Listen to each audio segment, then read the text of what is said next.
সীতামাকে বলেছিল মা ওই নারীরা মাথাতে লাল মাতোটা কি পরে গো? বলে বাবা সিঁদুর। ও মা সিঁদুর কেন পরে? ও মা সিঁদুর কেন পরে? স্বামীর অমঙ্গলের জন্য। ও মা মন্দ বলেনি, মঙ্গল টঙ্গল আর হচ্ছে? খুব হচ্ছে। বাজার থেকে এখন একটা লিকুইড কুমকুম পাওয়া যায়, সেইগুলো কপালে ছোট করে ঠেকিয়ে দেবে, মানে বিয়ে হয়েছে কি হয়নি বোঝা যাবে না। হ্যাঁ ওইটুকু আর থাকবে না বাবা, ঠিক ওইটুকু আর থাকবে না, মানে একটু করে বলে শীতের ধারে ওই মাথার চুল উঠে যাবে, ওই জন্য সিঁদুর পরা যাবে না। হ্যাঁ আবার সিঁদুরের এত দাম বেড়ে গেছে, লিকুইড কুমকুম অপরাধ নিও না মা, আমি বলে যাচ্ছি ওটা সিঁদুর নয়। ওই যে লিকুইডটা কপালে ঠেকাচ্ছ না, ওটা কোনোদিন সিঁদুর হতে পারে না, ওটা সিঁদুর নয়, কিন্তু আমরা ব্যবহার করি। কিন্তু যারা যারা ব্যবহার করো তাদের চরণ ধরে বলে যাই, স্বামীর মঙ্গল যদি সত্যি চাও, কারণ মনে রাখতে হবে কয়েকটা সম্পদ আমাদের জন্য নয়, আমার স্বামীর মঙ্গলের জন্য। যেমন হাতের শাঁখা, পলা, লোহা, শীতের সিঁদুর, এ কটা আমার জন্য নয়, কারণ আমার জন্য যদি হতো বিয়ের আগে মেয়েরা ব্যবহার করতে পারতো। হ্যাঁ এখন তো বাবা মডার্ন যুগ, শাঁখা পড়বে তো পলা পড়বে না, পলা পড়বে তো শাঁখা পড়বে না। আবার দেখবেন যারা শিক্ষার জায়গায় দাঁড়ায়, স্কুল কলেজের যারা দিদিমণি হয়েছে ওদের আবার বেশি, হাতে একটা করে ঘড়ি পড়বে আর একটা করে চুড়ি। খুঁজে পাওয়া যাচ্ছে না শাঁখা সিঁদুর। শাঁখা কোথায় রাখে খুঁজে পায় পরবো, মডার্ন তো পার্লার, খুঁজে পায় না কোথায় শাঁখা পলা রেখেছে। হ্যাঁ এই তো কলির দশা। কিন্তু মনে রাখতে হবে আমরা হিন্দু ধর্মের মানুষ, আমরা সনাতন ধর্মের মানুষ। হ্যাঁ এই কটা সম্পদ গুছিয়ে রাখতে হবে, তবে তোমার স্বামীর মঙ্গল। তা সীতামা যখন বলছে, আমি মৌমিতা বলিনি কিন্তু সীতামা বলল, তা হনুমান বলছো মা তা তুমি মাথাতে সিঁদুর কেন দিয়েছ? বলে বাবা যাতে তোর প্রভু রামচন্দ্রের মঙ্গল হয়। ও তুমি আমার প্রভুর মঙ্গলের জন্য সিঁদুর পরো? হনুমান তো মানুষ নয়, কপিকুলে জন্ম, অত শত বুদ্ধি শুদ্ধিও নেই। তো যেই না শুনেছে মা প্রভুর মঙ্গলের জন্য সিঁদুর পরে, ভোরবেলা সারা রাত আর বেটা ঘুমায়নি হনুমান। ভোরবেলা গঙ্গা স্নান করি সীতামার ঘরে দেখে না 3 কৌটো সিঁদুর বসানো, আর সেই 3 কৌটো সিঁদুর মাথা থেকে পা পর্যন্ত বেশ করে মেখেছে। আর ঠাকুর ঘরে গিয়ে রাম রাম রাম রাম রাম রাম, রামচন্দ্রের কানে গেছে, হনুমান এই এদিকে আয়, এ কি লাল করেছিস কেন সারা গায়ে? বলে প্রভু আমি জানবো কি করে? আমি মাকে বললাম মা ওই মেয়েরা কেন মাথাতে সিঁদুর দেয়? বললো তার স্বামীর মঙ্গলের জন্য। আমি বললাম মা তুমি কেন সিঁদুর পরো? বললো তোর প্রভু রামচন্দ্রের মঙ্গলের জন্য। ওগো মা গো, ওইটুকু সিঁদুর মাথায় দিয়ে আমার মা যদি তোমার মঙ্গল চাইতে পারে, আজ আমি মাথা থেকে পা পর্যন্ত সিঁদুর মেখে এই হনুমান বলো বলো কত না তোমার মঙ্গল হলো।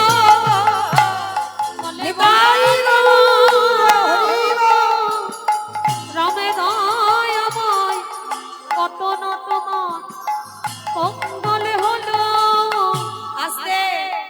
আজকে তখনই সীতামা কি করেছিল, গলায় ছিল একটা মুক্তোর হার, অনেক মূল্য, হনুমানের গলায় পরিয়ে দিল।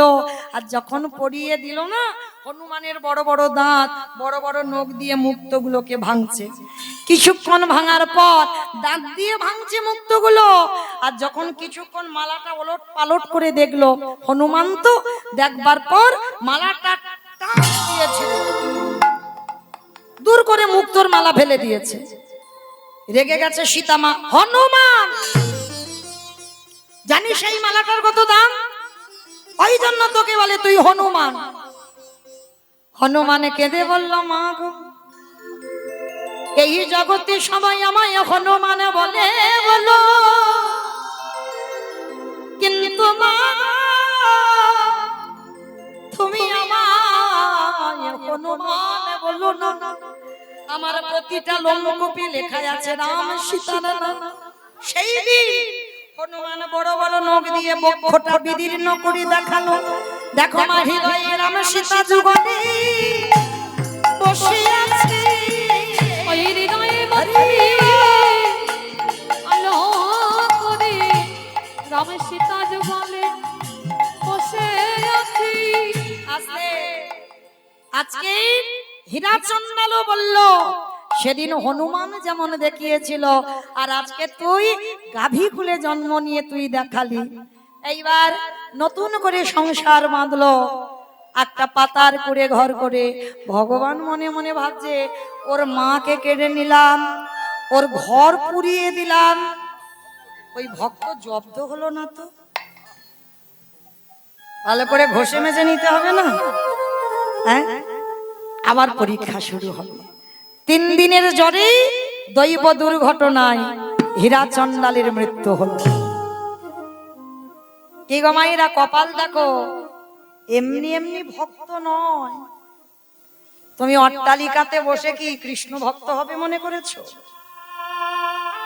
কষ্ট জ্বালা যন্ত্রণা ভোগ করতে শেখো, তবে তো কৃষ্ণ ভক্ত হবে। অত সোজা নয়, পথের ভিখারি করে দেবে তোমার, তবে তুমি কৃষ্ণ ভক্ত। আজকে বাবার মৃত্যুর পর সবরই একা হয়ে গেল। খাবে কি? ওই পঞ্চবটির বনে একাধারে মতঙ্গ সাধুদের আশ্রম। কি খায় জানো? সাধুরা যখন প্রসাদ পেয়ে এঁটো পাতাগুলো নর্দমায় ফেলে দেয়, কুকুর বিড়াল খায়। সবরই মা ওই কুকুর বিড়ালের সঙ্গে উচ্ছিষ্ট গুলো পায় প্রতিদিন খিদের জ্বালা। কিন্তু সবরই মনে মনে করছে এটা তো পাপ, এটা অন্যায়। আমার বাবা আমাকে ছোটবেলা থেকে শিখিয়েছে। মা সবরই শোন, জীবনে যদি তোকে কেউ 1 গুণ দেয়, চেষ্টা করবি বাবা 2 গুণ দেওয়ার। কিন্তু এই সাধুদের কাছ থেকে আমি যে এঁঠোগুলো পাচ্ছি, আমি তো কিছু করছি না, এ তো পাপ। না না না, আমাকে সাধু সেবা করতে হবে। কিন্তু কি করে করব? আমি চণ্ডাল, আমি ছোট জাতের মেয়ে, সমাজ আমাকে ঘৃণা করে। তাহলে কি করে সাধু সেবা করব? চুরি করে সাধু সেবা করতে হবে। কিরকম চুরি করি? হরি বল। সারাদিন মেয়েটা ঘরে থাকে, আর রাত্রিবেলা করি মেয়েটা জঙ্গলে যায়। সারাদিন বাড়িতে, আর রাত্রিবেলা জঙ্গলে গিয়ে কাঠের বোঝা সাজায়। কাঠের বোঝাগুলো নিয়ে সবরী মা প্রতিনিয়ত ওই সাধুদের রান্না ঘরে দেয়, আর সবরীর ওই গুড়ানো জ্বালানি কাঠে সাধুরা রান্না করে প্রসাদ পায়, আর তাতেই চুরি করে সাধু সেবা হয়ে গেল। একদিন বাবাজিরা সবাই মনে মনে করছে, হ্যাঁ রে, এত এত রান্নাঘরে কাঠ কোথা থেকে আসে রে? সবাইকে জিজ্ঞেস করছে, কেউ তো জানে না। বলে দাঁড়া, আজকে আমরা একটা ছলনা করব, ঘুমানোর ভান করে থাকবো, আর দেখবো কি আমাদের এই রান্নাঘরে কাঠ দেয়। সাধুরা চোখ বন্ধ করে কপট নিদ্রায় আছে, কান খোলা, চোখ শুধু বন্ধ। আর সবরী মা 6 বছরের মেয়ে, সবে মাত্র ওই কাঠের বোঝাটা রান্নাঘরে ফেলেছে। সাধুর দল পিছন থেকে এসে সবরীর হাতটাকে চেপে ধরেছে। এই মেয়ে, কে তুই? নাম কি? থাকিস কোথায়? বাবা মাকে? বাড়ি কোথায়? অনেক প্রশ্ন। সবরী মার একটা উত্তর, আমি সবরী। ও, তুই সেই হীরাচন্দালের মেয়ে না, যে মেয়েটাকে জন্ম দিয়ে মা মরে গেল, কদিন আগে যার বাবা মরে গেল, যার ঘর পুড়ে গেল, তুই সেই সবরী? হ্যাঁ, আমি সেই সবরী। ছি ছি ছি ছি ছি ছি ছি গো, হাই হাই হাই গো, একটা চন্ডালিনী, সে কিনা ওই জ্বালানি কাঠ এনে দেয়, আর তার গুড়ানি জ্বালানি কাঠি আমরা রান্না করে প্রসাদ পাই। এই ছোট জাতের মেয়ে। সাধুরা বারবার ছোট জাত, ছোট জাত, ছোট জাত। ছোট মেয়ে সবরী সাধুদের বলল, আচ্ছা তোমরা যে আমাকে বলছো আমি ছোট জাত, ছোট জাত, মুচি হয়ে শুচি হয় যদি কৃষ্ণ ভজি, শুচি হয়ে মুচি হয় যদি কৃষ্ণ তজি। আমার ভগবানের কাছে তো জাত বিচার হয় না, তোমরা তো জাত বিচার করো কেন গো? ছোট মেয়ে যেমন কথা বলে, সাধুরা বলে বলেন এই তোর কাছ থেকে আমরা জ্ঞান অর্জন করব, হ্যাঁ দেখাচ্ছি মজা তোর দ্বারা। ওই জ্বালানি একটা কাঠ টেনে নিয়ে শবরীকে মারছে, দূর হয়ে যা, বেরিয়ে যা, দূরে দয়া মা, দয়া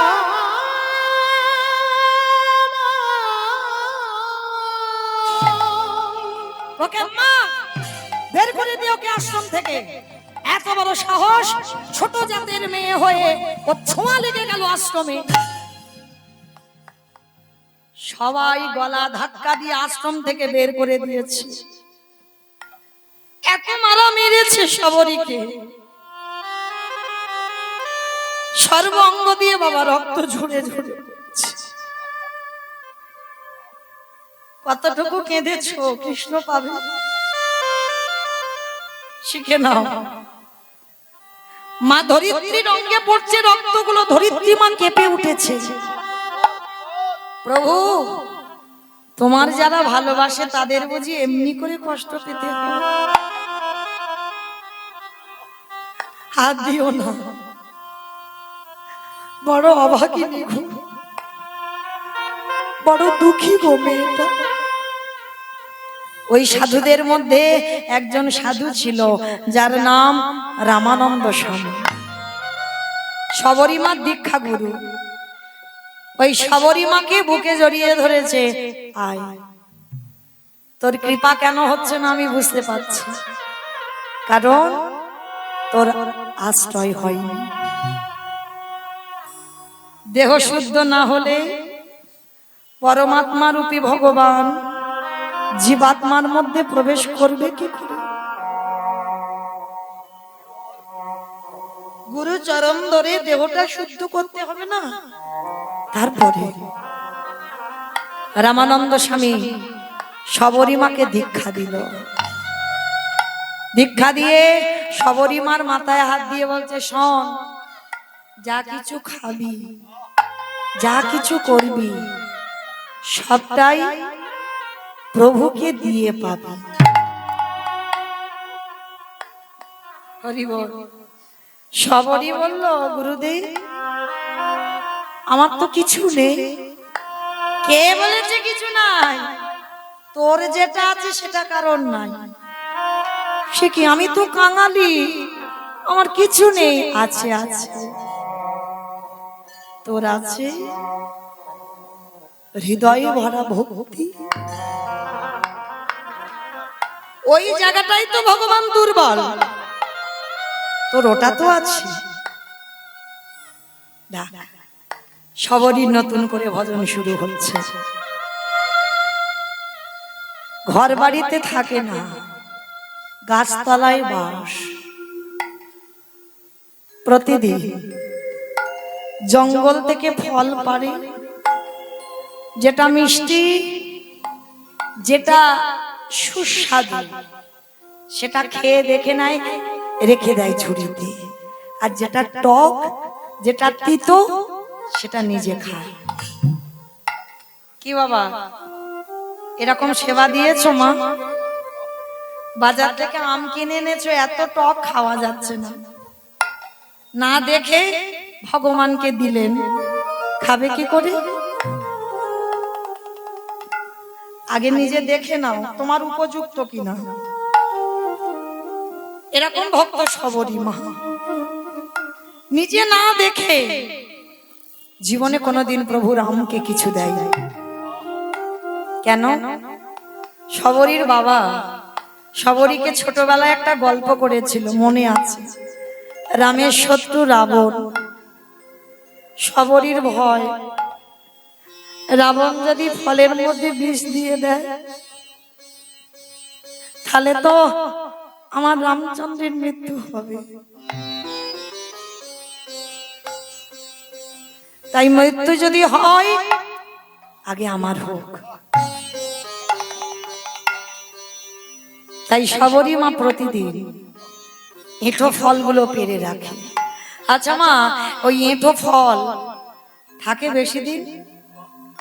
অর্ধেক কামড়ে রেখে দিয়েছো, থাকবে? পোকা হবে, পচে যাবে, ফেলে দিতে হবে। আর দেখবেন কোন কোন ভাগ্য চক্রে এঁঠো করা ফল শুকিয়ে যায়। যেগুলো শুকিয়ে যায় সবরই মা তুলে রাখে, যেগুলো পচে যায় নষ্ট হয় ফেলে দেয়। সবরী মায়ের এবার বয়স হয়েছে, গাছতলায় ভজন,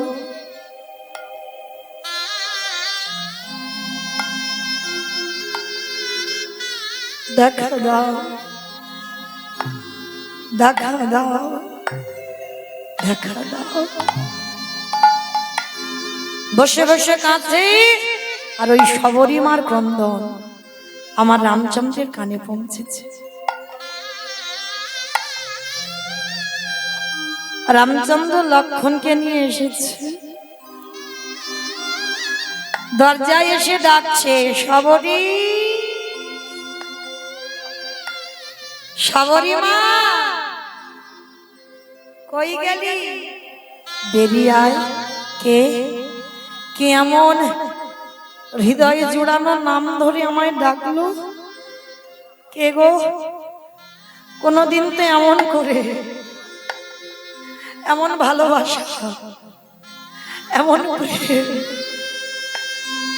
কেউ তো কোনদিন আমায় ডাকেনি। কে তুমি? বয়স হয়ে গেছে তো, সবরীর কোমর ভেঙে গেছে, লাঠি ঠুকতে ঠুকতে এসেছে। কে তুমি? কোনদিন রাম তো দেখেনি। সে কি রে, এতদিন আমাকে পাওয়ার জন্য কাঁদলি,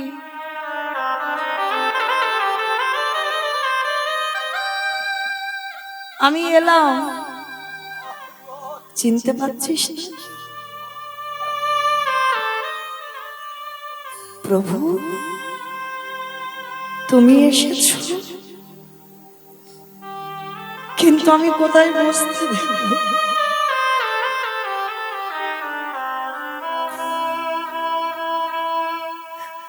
আমি যে বড় কাঙালি গো,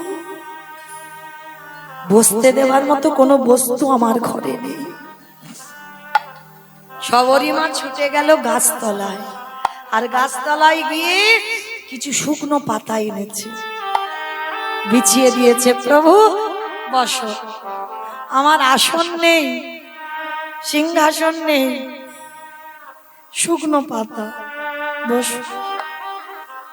বসেছে। আচ্ছা মা, ধরো তোমাদের ঘরে কোনোদিন আমার ভগবান এলো, কোন কাল চক্রে, কোন ভজন সাধনায় ভগবান এলো। ভগবান এলে বসতে দেব কোথায়? আসন বা চেয়ার? বসো। তাড়াতাড়ি করে ঘটিতে জল আনবো পা ধোবার জন্য। ভগবান এসেছে, সবরী মা তাও তো নেই গো, কি দিয়ে ধোয়াবে চরণ দুখানা?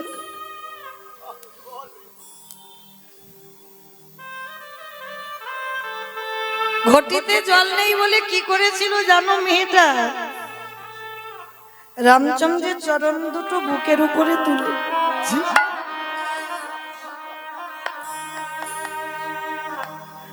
ভালোবাসা দেখো ভাষাটা কেমন তৈরি করেছে।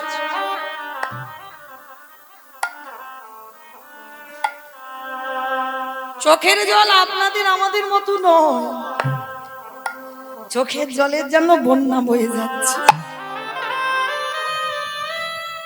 প্রভুর চরণ দুটো বুকে আছে, ধৌত হয়ে গেল। আঁচল দিয়ে মোছাবে যদি ব্যথা লাগে, মাথার কেশটা খুলে দিয়েছে। রামচন্দ্রের চরণ দুখানা মুছিয়ে দিয়েছে।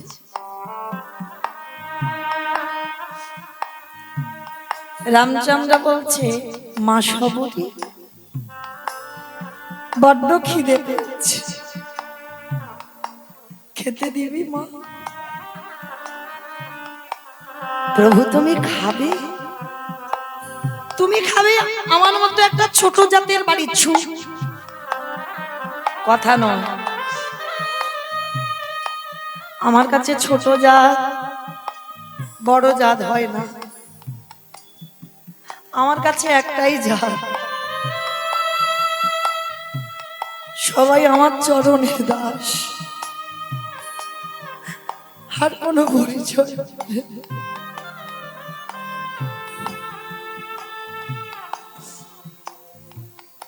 দে না মা একটু খেতে। দাঁড়াও দাঁড়াও ঠাকুর, আমি এক্ষুনি যাচ্ছি। ছুটে গেছে ঘরে, সেই যে ঝুড়িতে করে ফলগুলো রেখে দিয়েছিল, খাওয়া খাওয়া ফল, ঝুড়িটা কোমরে। এরা চন্নালে যেই না দেখেছে মেয়েটা গাভীর উদরে, হ্যাঁ মা তোর কিছু হয়নি? হবে কেন বাবা? এই যে রাখে হরি মারে কে, মারি হরি রাখে কে, এই গোমাতা তোমায় বাঁচিয়েছে। চরণটা জড়িয়ে ধরলো, ওরে পশু কুলে জন্ম নিয়ে তুই মানুষের থেকেও বেশি কাজ করে দেখালি। হ্যাঁ, যেটা মানুষ হয়ে করে দেখাতে পারে না, তুই পশু হয়ে করে দেখালি। যেমন দেখিয়েছিল বাবা ত্রেতা যুগে ভক্তপ্রভার বীর হনুমান। সীতামাকে জিজ্ঞেস করেছিল যেদিন, ধীরে ধীরে মা সবরী, কোমর ভেঙে গেছে, আর সোজা হইল। রাম দয়াময়ীকে বললেন, প্রভু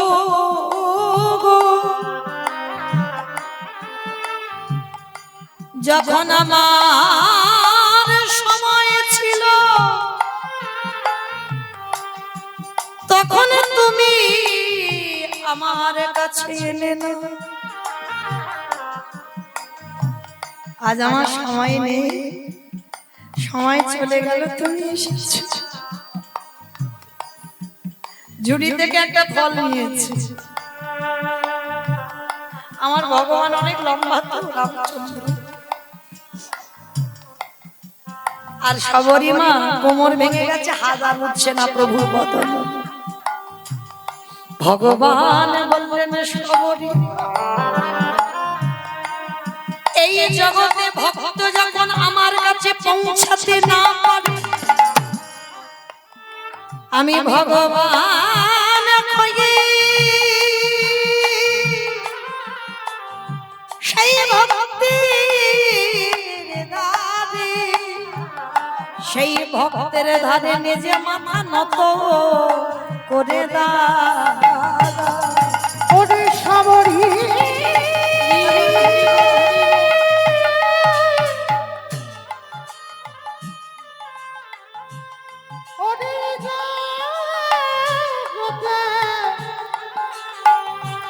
সবাই আমায় ভালোবাসে বটে,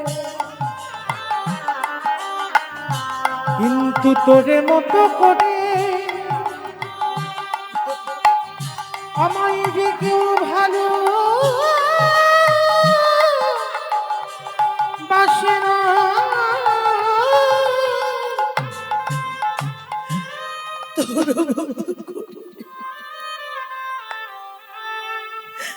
কেউ কোনোদিন আমায় ভালোবাসে,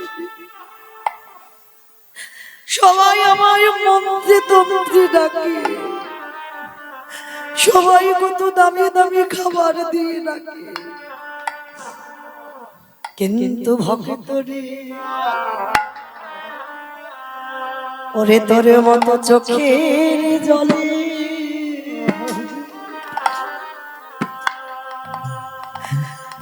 জলে আমারে কেউ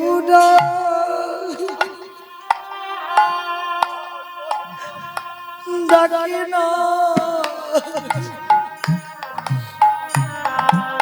সবাই মন্ত্রে তন্ত্রে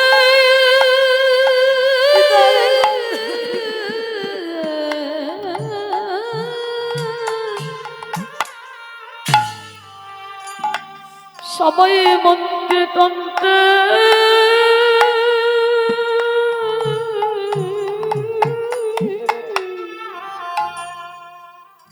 ওরে ডাকে বটে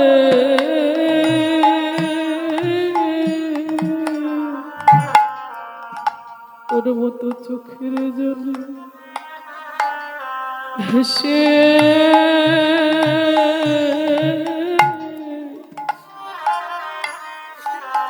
ওরে কেউ না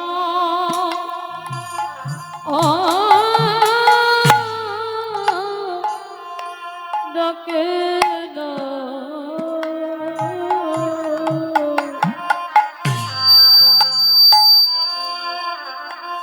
ওরে তোর মতো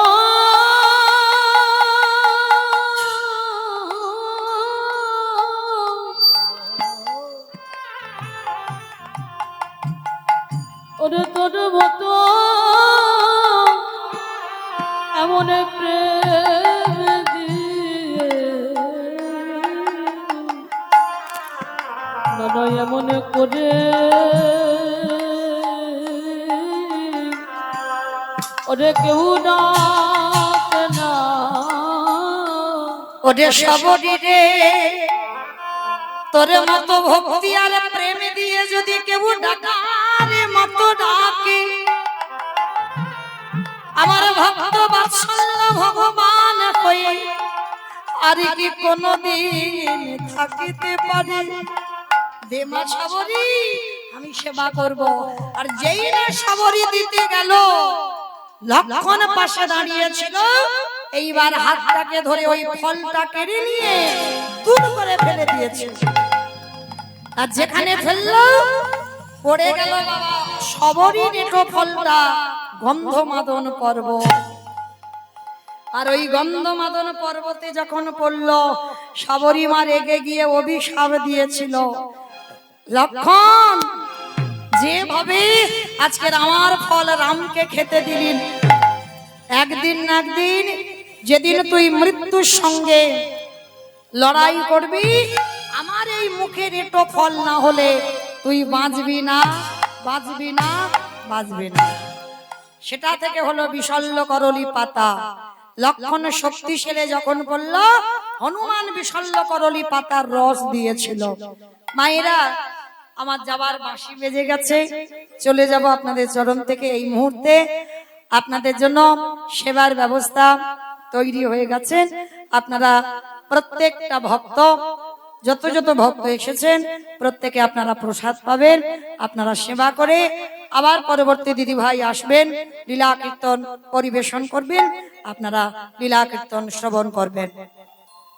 সেদিন আমার রামচন্দ্র বলেছিল, সবরী এ জন্মে আমার ভাই তোর এঁটো বলে খেতে দিল না, কথা দিলাম আগত দাপরেতে যেদিন আমি কৃষ্ণ হয়ে ব্রজের মাটিতে যাব, কথা দিলাম সেদিন তুই মথুরায় জন্ম নিবি, তোর নাম হবে মালিনী।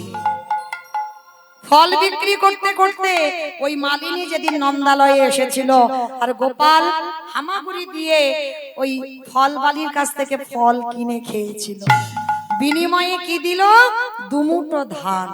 আর সেই ধান ধান নয়, বাড়িতে গিয়ে দেখলো সোনার ধানে পরিণত হলো। নিতাই গৌর প্রেমানন্দে হরি বল। এইবার সেই মতঙ্গ সাধুদের কাছে সবরী মাকে নিয়ে গেল। সাধুরা বলছে, প্রভু ও ছোট জাত, বলে চুপ, আবার বলে ছোট জাত, ওরই জন্য আজকের আমাদের দর্শন হলো।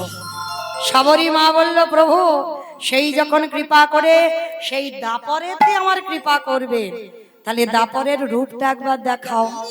বট বৃক্ষের তলে সবরী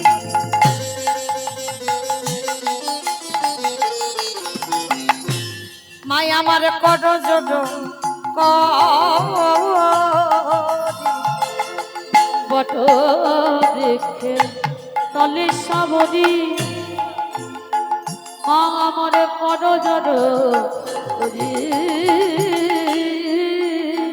আবার গাভীর উদর তলে আওয়াজে নষ্টি হরি আবার গভীর নারালে ওরে দশে হরি সাবরি কর জোরে নামে কর শ্রাবণী কটজরি নাম করি একেবারে বলে রে একেবারে বলে রে একেবারে বলে রে আমার মন